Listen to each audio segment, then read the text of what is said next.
وبركاته. أحمده ونصلي على رسوله الكريم. اللهم صل وسلم وبارك على سيدنا محمد وعلى آله وأصحابه وبارك وسلم تسليما كثيرا. أما بعد، فقال الله تبارك وتعالى: من المؤمنين رجال صدقوا ما عاهدوا الله عليه فمنهم من قضى نحبه ومنهم من ينتظر وما بدلوا تبديلا. وصدق الله العظيم.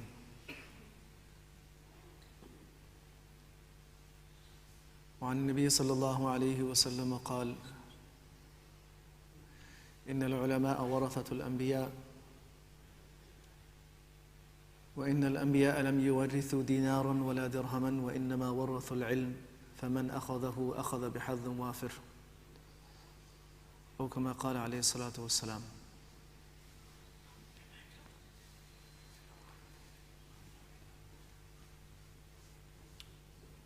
This particular gathering is essentially to make dua and at the same time perhaps remind ourselves of a few lessons that are beneficial for every Muslim. My Shaykh, Hazrat Maulana Yusuf Motala Sahab, passed away today after having a cardiac arrest. And this process was prolonged for a couple of weeks. And the doctors, of course, always try to do their best to preserve a person's life. But Allah subhanahu wa ta'ala has His own plans. The Quran says that وَمَا تَدْرِي نَفْسٌ بِأَيِّ أَرْضٍ تَمُوتُ. No one knows what part of the earth, what part of this world they're going to leave this world in. Where they will be when they die, no one knows. And the hadith says that when Allah subhanahu wa ta'ala has decreed for someone to die in a certain place, جَعَلَ لَهُ إِلَيْهَا حَاجَةً. Allah subhanahu wa ta'ala makes some excuse for them to be there at that time. So our Shaykh, rahimahullah, was traveling to Canada in this trip from the UK, and he was with his family, children. And the purpose was for him to meet some close people of his prior to going back and the children's school starting. At the same time, there are people in that part of the world who desire to see him, desire to meet him, sit in the majalis of dhikr with him. So all of this was a part of that trip. However, just a day or so before this trip, one of the people that was dearest to him passed away. And that was the son of his Shaykh, Maulana Muhammad Zakaria Sahab rahimahullah. Maulana Talha Sahab, whom everyone referred to as Pir Sahab rahimahullah, he passed away just 1 or 2 days before Hazrat's trip. And this had a great deal of impact on him. Because to our Shaykh, his Shaykh's son was the last sign, was the last remnant of his Shaykh. And he clung on to that sign. I have seen our Shaykh, whom we always refer to as Hazrat. I saw him having so much reverence for his Shaykh's son that it was unbelievable. He would hardly speak in front of him. He wouldn't look up at his face. He would keep his gaze down in front of him. He would open the door for him. He would stand to one side and allow him to pass. He had so much reverence for him. But when Shaykh Talha passed away, he was overwhelmed by silence. He wasn't talking to anyone. He did not have any any desire to meet anyone. He did not have any desire to go anywhere. And even though this trip was planned and he had to travel within a day's time, so he did travel, but for the first week or so he did not leave the house. He did not go out. In fact, he only left basically once just to pray Jummah at a nearby place and then came right back. Did not meet anyone. And the only majlis he did while he was in Vancouver was, may Allah bless him and reward him, he completed some of the books of hadith that are being taught at our institute there. He did the Khatam of Tirmidhi, Sunan al-Tirmidhi and Sunan Abi Dawood, which I was teaching from here and teaching over there whenever we had term breaks here. So Hazrat Rahmatullah alayh, he completed those books and did the dua for them. But even in that gathering, he wanted it, he insisted that it be a very private gathering and no one even recorded. And he did not want anyone attending other than the parents, than the students and their parents. He said, I don't want to do any majlis anywhere. Khair. Prior to Hazrat's travel and prior to this incident taking place, I saw a dream in which I see that Hazrat is traveling and he's traveling with his family. And there are parts of that journey in which I am alone with him. And in that dream, he is very, very ill, but he doesn't reveal it. He keeps hiding it from everyone, that he is very ill. And in that dream, he is very, very sad. And he keeps reflecting on his youth and his times of, his prime. When he was just a young man, he was hardly in his 20s when he laid the foundation for Darul Uloom Buri in 1973, which is the first institute, Islamic institute of learning in the whole Western Hemisphere. And it was a massive task. He did not have funds. He did not have anything. They found a piece of land with an old kind of a hospital type of facility, a hospice type facility, and they acquired it, and day and night they were in this project, and he was alone at that time. The numbers of the Muslims were very few, the support was very few, people didn't have any vision for these types of projects at that time. They did not feel that there was any need for it. But he was advised to do this by his Shaykh, Hazrat Muhammad Zakaria Sahib Rahmatullah alayh. So that was 30 years of extreme, what we can call mujahada, of extreme sacrifices for the Shaykh, where his days and his nights, everything was merged into one, and it was all about making this succeed and training people. And he trained and taught and trained and taught hundreds and thousands of people during this period. And so in my dream, I see him reflecting on those times and how much energy he was pouring in to his work and how much ibadah he was doing and how much dhikr he was doing.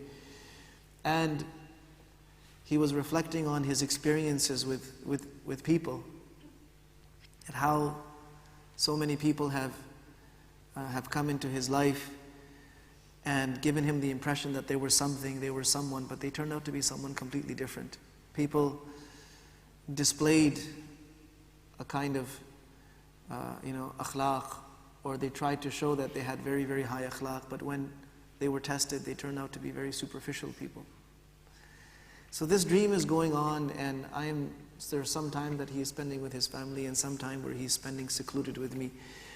I shared this dream with him, and he didn't respond, but he understood what the dream was saying. So in this trip of mine that I just returned from, when I heard that Hazrat has had a cardiac arrest, and so I rushed there. And my reason for rushing there was, first of all, because he was in my country. He had left his home and he was in Canada. And prior to that, he was in Vancouver, and I was actually supposed to be in Vancouver to look after him. But I had excused myself because it was very difficult for me to come back and and then go back again within a span of 1 month. Khair. And I also needed to see what was happening from a medical perspective, from a health perspective, who was looking after him, what was going on, and what were the implications of this. So khair, I went, and indeed, most of the time that he was there, his family was there in the hospital. And people were coming, but I chose not to intrude when the family was there. I would spend the nights there at the hospital, and when no one would be there, then I would go and just sit with him and talk to him.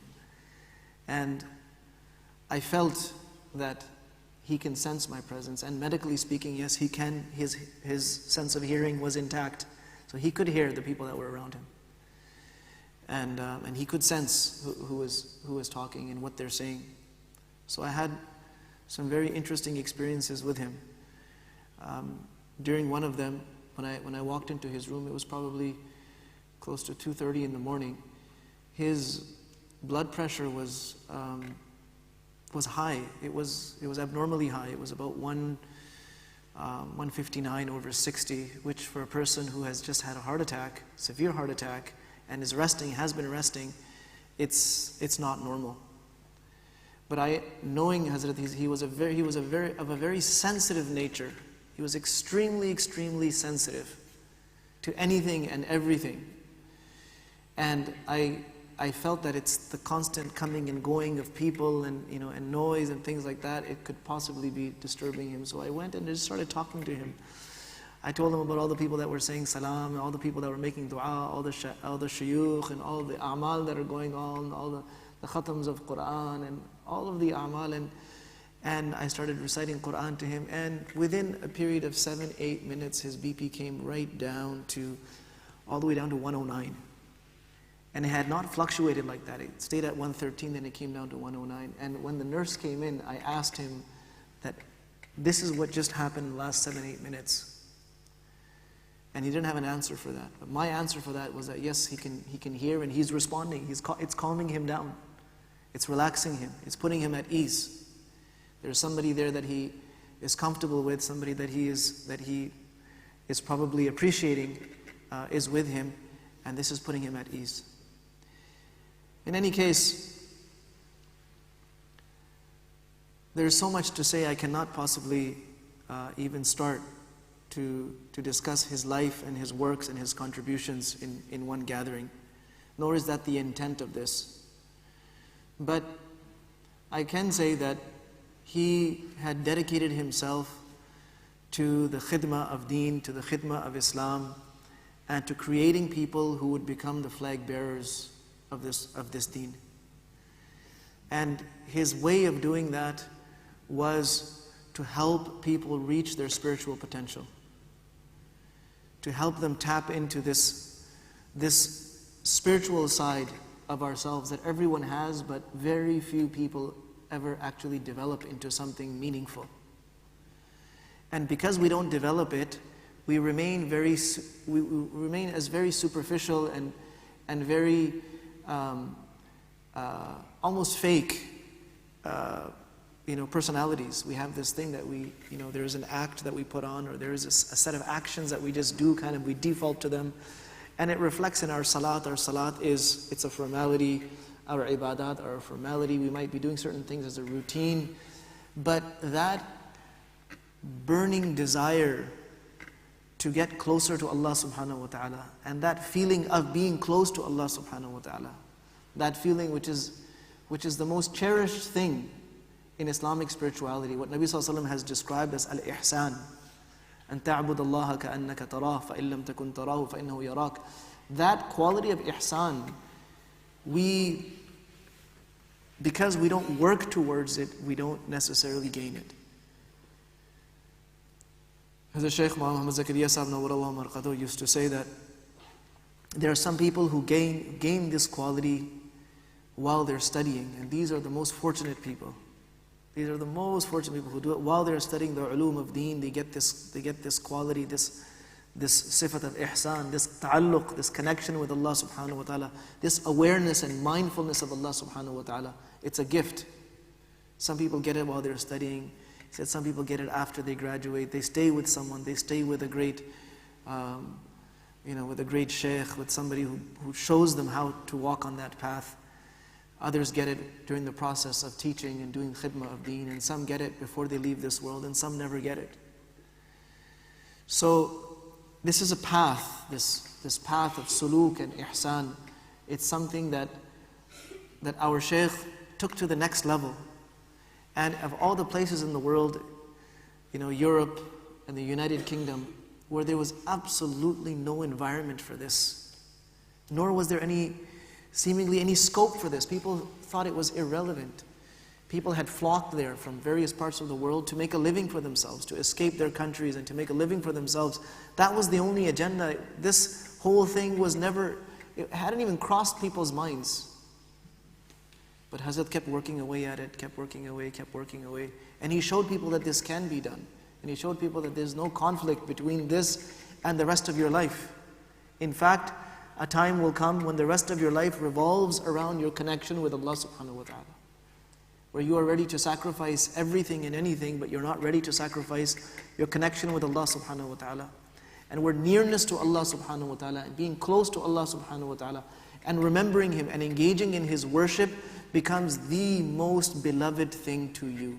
There is nothing more rewarding, there's nothing more enjoyable, there's nothing more pleasing to you than being close to your Master. And he taught people this path. And at the same time, he taught them the ulum of Quran, of Hadith. For decades, he transferred this knowledge. And he was no ordinary scholar from an academic perspective. He was no ordinary scholar. He was extremely, extremely gifted and talented. And he was erudite in virtually every field that I can think of from the Islamic sciences. He was an ocean. The moment he opened up, you would think that in front of him, I don't know anything. He would know those discussions that people wouldn't even think about. He would have them on the tip of his tongue. And this is my own experience in my conversations with him. And whether you go into Islamic history, he was a master of history. He wrote a book probably some 40 years ago called Tarikh Mashayikh Ahmedabad. Ahmedabad is a city in India, and this book was a history of the shuyukh of that city. Kind of like you may have heard, some of you may have heard, Tarikh Baghdad of Khatib Baghdadi and Tarikh Dimashq of Ibn Asakir and these types of books. It was a book on those lines. It's a very thick book. He wrote this book in over 600 pages. He had never visited that city in his life. And he compiled the book. Today, there are, in various universities around the world, people are using that book as a basis for their PhD dissertations and for their master's theses, because it's so well documented, it's so meticulous. So he was that kind of person. He's written books on tafsir, he's compiled books on hadith, and subhanallah, he spent his life as a mudarris and also as a murshid, teaching people the ulum of sharia, but also teaching them the tariqah, teaching them that path of suluk that leads to Allah subhanahu wa ta'ala. Because sometimes we can gain all of this knowledge, we can read these books and acquire this information, but we still don't know how to get to Allah subhanahu wa ta'ala. And his Shaykh, Maulana Muhammad Zakaria Sahib was so fond of him. He had retired and had decided to move to Medina Munawwara. But when he saw that Shaykh Yusuf has 1 year left in which he needs to study the Sihah, so at his request, he decided to teach 1 more year. And he told him, he said, Yusuf, I'm teaching Bukhari this year only for you. To me, there's just one student in my class, it's you. Even though there were hundreds. But he had decided not to teach that year, but he taught because of this person. And Muhammad Zakaria Sahib, he would never have his lunch without Shaykh Yusuf. So once, and Shaykh Yunus Sahib, who was a great muhaddith of our time, he passed away a couple of years ago, rahimahullah. He told us this story, that when he first started teaching those books, he decided to have a class on Friday, even though at that time in those madaris, and even today in those madaris, Friday is a holiday. But Shaykh announced that there's going to be class right after Jum'ah. So the students went, and my Shaykh Yusuf, rahimahullah, was his student. He was in that class, so he had to go. He felt compelled to attend class. They didn't want to miss. So Shaykh Zakaria, rahimahullah, in the meantime is waiting there with his lunch. And he's not eating, and he's asking everyone, where's Yusuf, where's Yusuf, where's Yusuf? Somebody went and checked the Darul Hadith, and they said, he's there in class with Shaykh Yunus. So then Shaykh Zakaria wrote a small slip to Shaykh Yunus that, this is your first year of teaching Hadith, and I've been teaching it for some 45 years. And when you have reached 45 years of teaching, you'll be ahead of where I am today. But go easy. I don't have lunch without Yusuf. So take it easy. Shaykh Yunus came right away and he started crying and apologizing. He's saying, Hazrat, I'm so sorry. This was an inconvenience for you. I didn't know. Please forgive me. I make tawbah. I'll never do this again. This and this and this. And then Hazrat Shaykh wrote him some poetry. He says, you take things so seriously. I wasn't being that serious. I just meant that, I'm not in the habit of having lunch without him. But it shows ta'alluq, it shows connection. And the reason why I'm highlighting this is that this connection, this bond, which is purely for the sake of Allah subhanahu wa ta'ala, there's no interest in this. There's nothing to gain in this. There's no, there's no worldly perspective of any kind in this. This is al-hubbu fillah. This is that act that is so beloved to Allah subhanahu wa ta'ala because it is that love that is for the sake of Allah. And this love and this connection was in fact the thing through which people took from their shuyukh and from their elders. It was through this connection of mahabbah that Sahaba took from Nabi sallallahu alayhi wa sallam. It wasn't just students sitting in a class in front of Nabi sallallahu alayhi wa sallam and he's transferring knowledge and it's coming. They had this, unique bond with Nabi sallallahu alayhi wa sallam. It's this inseparable bond. It made them restless. They would give up the world for it. It was that bond that became sort of, the medium of transferring that knowledge. It wasn't just students and teachers. There was a bond, a very, very strong bond. And throughout history, that bond has been maintained. And anyone who became great not because of their own sort of talents, but they became great because of their bond with someone greater. And they had that connection, and they had, the attention of that person, and that person groomed them and worked on them. So that's what our Shaykh was. He was someone that had spent a great deal of time. In fact, he was there when his Shaykh passed away. He went to Medina Munawwara, and many, many stories. Many, many stories. So this bond is, you can say, it is it's the gateway.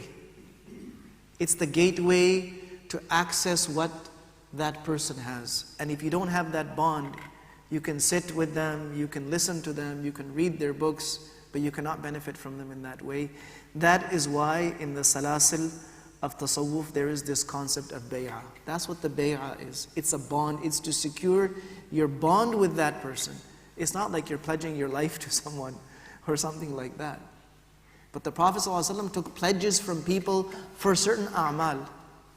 When you pick up the books of Seerah, Nabi ﷺ took pledge of them. And that pledge, putting their hand in their hand and making a pledge, it was like a promise to you, and that you can hold me accountable for it. And that's what the bay'ah of tasawwuf is, that I'm making this pledge to you. I'm doing this tawbah in front of you, and I'm giving you the authority to hold me accountable. And I am putting myself in your hands so that you can make me into something worthwhile. It's a very powerful thing.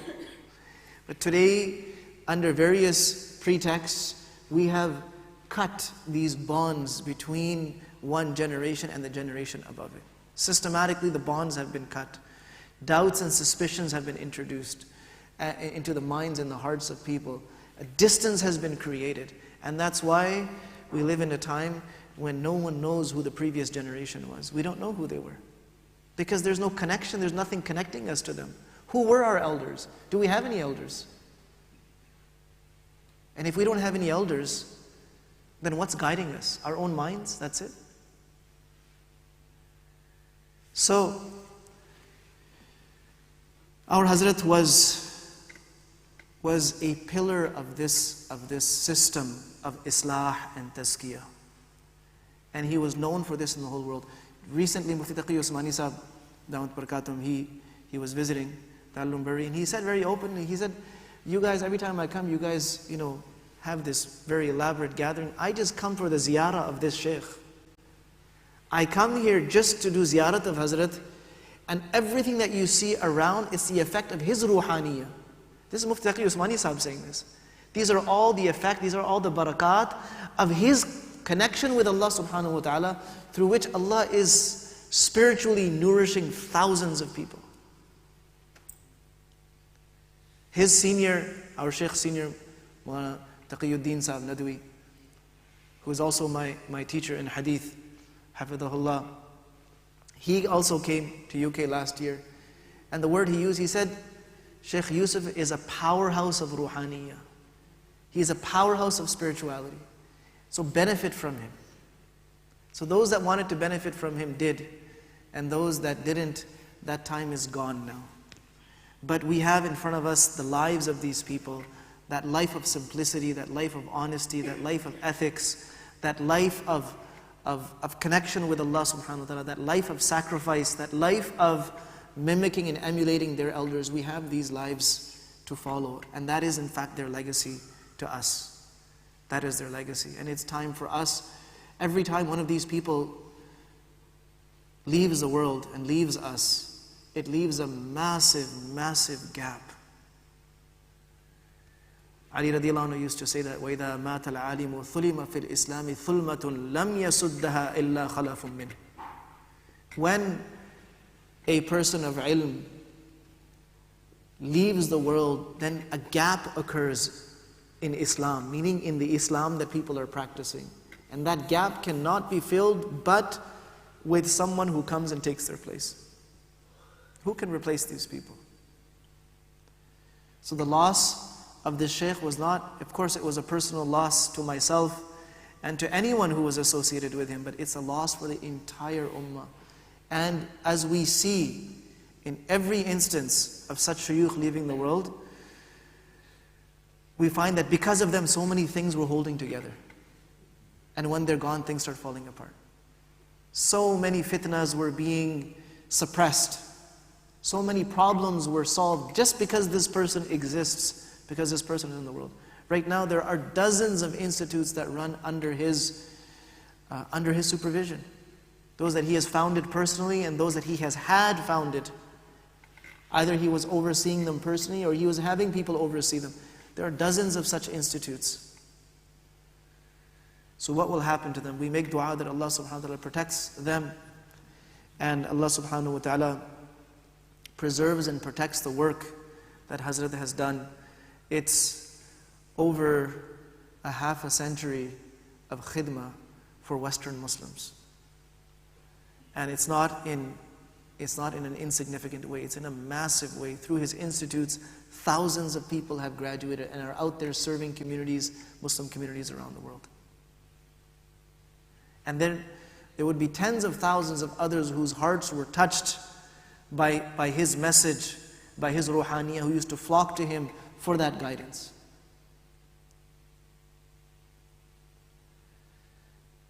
And for us, honestly, it's a moment of reflection that who do we have?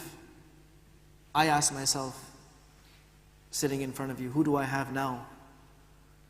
That my last conversation with him was all, consulting with him about whatever works I am doing. We don't do these works on our own. Before I came to Australia, I went to UK to visit him, to get his mashwara, to see what his feelings were, what his thoughts were. And he did allow me to come with some conditions. And he placed those conditions on me. And alhamdulillah, I abide by those conditions. At every step, I would be turning to him that this is what's happening, this is what is in front, what direction should we take? And he would always be there to guide us. And my last conversation with him was about these same things. So just like I'm asking myself, you should also be asking yourselves, who do you have who's going to walk you down that path? Who do you have that's going to help you establish that special connection with Allah subhanahu wa ta'ala, that inseparable bond with your Creator, and preparing you to meet Him, preparing you to meet Him in the best of states, in the best of conditions, with the best of qualities, with the best of a'mal? That's a question that every Muslim needs to ask themselves. And we need to find answers to these questions, because our life in this dunya is very short. Our Hazrat, I know that he felt that his time was very close. The day before his incident, his daughter saw a dream also. She says that, Abba, I see you, you're going far away, you're leaving all of us behind. This was one day before he had his heart attack. He said yes, told his daughter, he said yes, it means death, it's coming. So may Allah subhanahu wa ta'ala enable us to remain steadfast. May Allah subhanahu wa ta'ala enable us to be patient in the face of adversities. And may Allah subhanahu wa ta'ala save us from fitnas and from trials and tribulations that arise after these great slaves of Allah subhanahu wa ta'ala go back to Him. And may Allah subhanahu wa ta'ala enable us to follow the examples and the footsteps of people like this, and enable us to continue their works, or at the very least, participate in the works that they have left behind for the ummah. We'll make a brief dua. اللهم لك الحمد كما ينبغي لجلال وجهك وعظيم سلطانك. اللهم لك الحمد كالذي تقول وخير مما نقول. اللهم لك الحمد لا نحصي ثناء عليك أنت كما أثنيت على نفسك. اللهم فصل وسلم وبارك على سيدنا محمد النبي الأمي الهاشمي وعلى آله وأصحابه البررة الكرام وعلى سائر الأنبياء والمرسلين والملائكة المقربين. جزا الله عنا نبينا محمد صلى الله عليه وسلم ما هو أهله. يا أرحم الراحمين يا أرحم الراحمين يا أرحم الراحمين. اللهم اغفر له وارحمه وعافه واعف عنه وأكرم نزله ووسع مدخله واغسله بالماء والثلج والبرد. اللهم نقه من الذنوب والخطايا كما ينقى الثوب الأبيض من الدنس. اللهم أبدله دارا خيرا من داره وأهلا خيرا من أهله وزوجا خيرا من زوجه. اللهم لا تحرمنا أجره ولا تفتنا بعده واغفر لنا وله برحمتك يا أرحم الراحمين. Oh Allah, please elevate the status of our Shaykh, oh Allah. Oh Allah, you have called him back to you. This was your decision, this was your decree, oh Allah. It could not be changed. Oh Allah, we are content with your decree, oh Allah. Oh Allah, our hearts are filled with grief and our eyes are filled with tears. But oh Allah, we will only say that which pleases you. Oh Allah, have mercy on him. Oh Allah, have mercy on him and raise his status, oh Allah. Oh Allah, elevate his status amongst the Siddiqeen and the Salihin. Oh Allah, make this ordeal easy for his family. Oh Allah, make it easy for his young children. Oh Allah, enable them to endure this with patience. Oh Allah, put barakah in the Shaykh's works. Oh Allah, put barakah in the institutes that he was running. Oh Allah, protect and preserve his works. Oh Allah, enable us to follow in his footsteps. Oh Allah. Oh Allah, make this ordeal easy for us. Oh Allah, grant us patience. Oh Allah. اللهم إنا نسألك من الخير كله عاجله وآجله ما علمنا منه وما لم نعلم ونعوذ بك من الشر كله عاجله وآجله ما علمنا منه وما لم نعلم ونسألك من خير ما سألك من عبدك ونبيك محمد صلى الله عليه وسلم ونعوذ بك من شر ما استعاذك من عبدك ونبيك محمد صلى الله عليه وسلم ونسألك من خير ما تعلم ونستغفرك لما تعلم إنك أنت علام الغيوب وصلى الله وسلم وبارك على نبينا محمد وعلى آله وأصحابه أجمعين.